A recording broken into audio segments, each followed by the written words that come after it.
and the process and how we can use it as a way to further promote our entrepreneurship efforts so that we're the best entrepreneurial ecosystem in the nation. So that's really the goal today. And each of you are catalysts and leaders. So it's really important that I wanted you to be a part of this so we can take these ideas and then work with elected officials and me and how we make this happen in North Carolina. So thank you so much. And then if this goes really well, the next one in honor of a local will have at midnight. There you go. So I want to thank Ray Ziganto. I want to introduce him, but he's the president and CEO of BuyLink, which is a global contract manufacturing organization, and we're very happy that they decided to be in Morrisville and launch this center. So I want to now hand it off to you, and thank you for hosting us today. My pleasure. Thanks, Dave. Appreciate it. I didn't know we'd get this many people in here. You didn't have enough recording time, so I'm trying to record it off. Everybody, welcome to the Hardware Store by BuyLink. I like what Steve said about the beginnings of the park, when a visionary came and instead of just seeing the forest, saw a possibility for innovation and for collaboration. And you know what I see here are innovators, and when we do collaborate, that's when opportunities and really exciting things happen. So we're here in Morrisville because we felt the pull and sensed what was going on, and yes, we had customers here, and this was an obvious place for us to be to launch this concept, the Hardware Store by BuyLink. As you hopefully check out our website and learn a little bit more about our company, we're the Industrial Commons. I like to say we're the coolest company in what used to be the least cool industry. We're manufacturing. It's tool and die, it's injection molding, it's metal stamping. So what are these guys from Chicago doing in Morrisville with a collaboration space? And we found ourselves, the short answer is, we're a 54-year-old family-owned company. And based in Chicago, happen to have a global manufacturing footprint. And we found ourselves in an environment a few years ago where we were no longer able to use the familiar tools that we've been using to be able to make our business relevant and to keep progressing and to make it sustainable. We had ideas, we had feelings, there were many stakeholders, we weren't short of opinions, but we couldn't coalesce around anything. And through hard work, frustration, and just lots of diligence, our path led to Sarah and the journey that she's shared in the book Midnight Lunch. And we had the great good fortune of being just a little bit down the road in the Chicago area. So we met and we talked, and I've read this book more times than probably Sarah's proofread it. But the methodology behind Midnight Lunch and Edison's approach to how he did things, I'm not going to be brash enough to say that we think like he does or like he did, but we relate to the process that he used, and we tested this process within our organization actually 3-4 times now. We've done it both in the United States as well as in our China operation, and it works. And we're going to continue to use the process. It resonates within our organization from the shop floor up to my office. It makes sense. It's a tool that allows us to think a little differently and problem solve together. And we would not be here in this building having this talk if it was not for this process. And we're really excited about what it's allowed us to do. And Sarah has guided us there. So without further ado, it's my pleasure and honor to introduce you all to Sarah Caldicott. It's wonderful having all of you here. And I think it's especially fitting that we are in a place that has its roots in the world of research and development. Thomas Edison was the father of research and development. That's really what the Menlo Park Lab was, the world's first R&D facility. So even if Edison had not gone on to invent the phonograph and the record, the incandescent electric light and the system of electrical power, the movies and the battery, he would have gone down in history just for his notions of research and development. How he imagined that people could come together from many different areas of expertise and move from idea all the way out to commercialization and launch. So this is a very different mindset that he brought to us. And as a nation, we were able to really use research and development as an economic engine for some 80, 90 years after Edison's lifetime. So what we have in the triangle is sort of this ecosystem that echoes aspects of Edison's own Menlo Park vision. Now today in the digital age, that ecosystem of course looks different than it did in 1876 when Edison built the Menlo Park lab. But I think there are many aspects of Edison's process and how he looked at innovation that are very relevant for us in the digital age.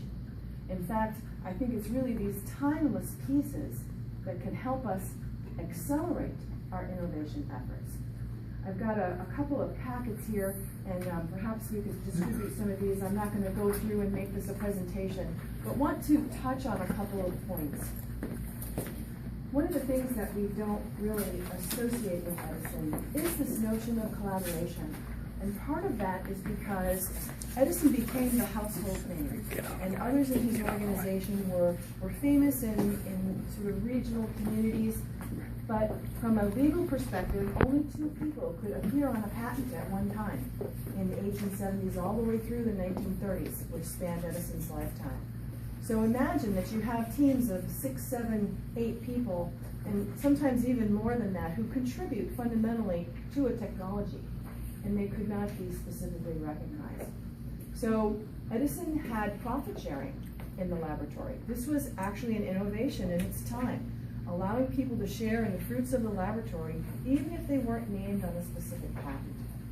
So from the earliest days of his years as an inventor, starting at 16, 17, 18, when he rented lab space in the Newark area, which is where he lived at that time, he worked with prototypers. He worked with people that knew metal and wood or glass. He loved to create 3D representations of what he was working on. He also liked to make diagrams and drawings and use that as a spur to talk with people. So part of collaboration for Edison was not only the gathering of the expertise and the diverse viewpoints, but the dialogue. So collaboration in part is this casual dialogue. It isn't necessarily just a leader saying, here's what we're going to do. One of the things that fascinated me as I began my Edison research some 10 years ago was this notion of midnight lunch. I wrote a book that came out in 2007 called Innovate Like Edison. I had spent 15 years in corporate life. Many of you are a part of corporations now or have been in corporations. And there's a lot of difficulty in keeping things moving, in staying nimble, especially today in a digital environment where it seems that decisions need to be made much faster and that future vision needs to be more focused. So Innovate Like Edison really looked at Edison's entire playing field of innovation capability. But I came upon this notion of midnight lunch and it really stayed with me. Let me just introduce you to what a midnight lunch is, since it's kind of central to all that we'll talk about today. A midnight lunch actually happened after work hours. Edison would come back to the lab periodically at 7 o'clock to check on his experiments. He had projects that he was working on alongside his teams. And after he had finished with that, some 15, 20 minutes, he would go and talk with the other people who were also working late, some 8, 9, 10 people. He would have them present their experiments to each other and exchange notebooks. Of course, this was the analog era, right, when everything got written down. But Edison insisted that people keep notes and keep their ideas tracked, even if they were just fragments. So this could be insights, thoughts, the nature of the experiment, of course the controlled conditions and some of the data from the experiments. So these notebooks got passed around, and for 2 hours they would just have dialogue about their observations. They would ask questions of each other. They would see patterns in the work that each other was doing. This was very heady, but very casual and insightful. Then around 9 o'clock, Edison would order in food for everyone from a local restaurant. And they'd have sandwiches and beverages for about an hour. They would literally sing songs and tell stories, sometimes smoke cigars. But they'd have social time, and they would just kind of get to know each other as people. Then at 10 o'clock, Edison would roll up his sleeves again and they'd start back on some of their conversations about the experiments until midnight. So these sessions became known as midnight lunch. So it was like a 5-hour window from 7 to midnight. And there were certain processes that were taking place that I could see in the notebooks that I studied. I went to Rutgers for 3 years and worked with the Edison Papers personnel who are stationed at Rutgers. They're responsible for all 5 million pages of Edison's personal correspondence, his business correspondence, the patent documents, court testimonies. So you could really get a very full picture of how Edison was thinking. So this midnight lunch process was transformational from a couple of perspectives. One was this notion of dialogue and helping people feel that they were engaged with the work of the laboratory. A second was they developed rapport and really transformed from being employees to being colleagues. When you are a colleague, it's a very different environment. You feel that you can take more risk, you can ask more questions. Even if you're not an expert in something, you could go and ask someone about their expertise. So this was the environment that Edison was trying to create. A third aspect that I noticed was the speed with which these ideas were emerging and then being taken on board.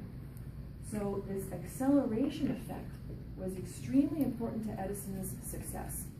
I want to just call your attention, if I could, to one of the slides in this deck that has the Menlo Park lab on the front. And this is really one of the most extraordinary things. It's on the 3rd page. Looks like this. It's got a picture of Edison and then some dates next to it. You know, some of the things that I never learned in social studies class in 6th grade was that Edison did a whole lot more than invent the light bulb and the phonograph. There were many industries that he pioneered that were disruptive. And today, this notion of disruptive industries and disruptive thinking is really significant. We want our employees and our colleagues, our co-workers to be thinking in disruptive ways. And we don't have a lot of training on this. This isn't something we learn in middle school or high school. It's not even something we learn in college or graduate school per se. So what Edison allows us to do is to come forward with some tools that bring this disruptive capability into sharp focus.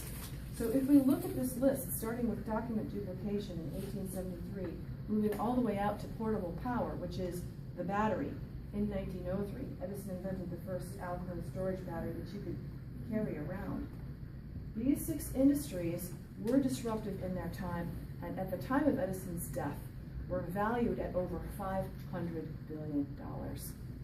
That was 3% of global GDP. So this is some fast work here.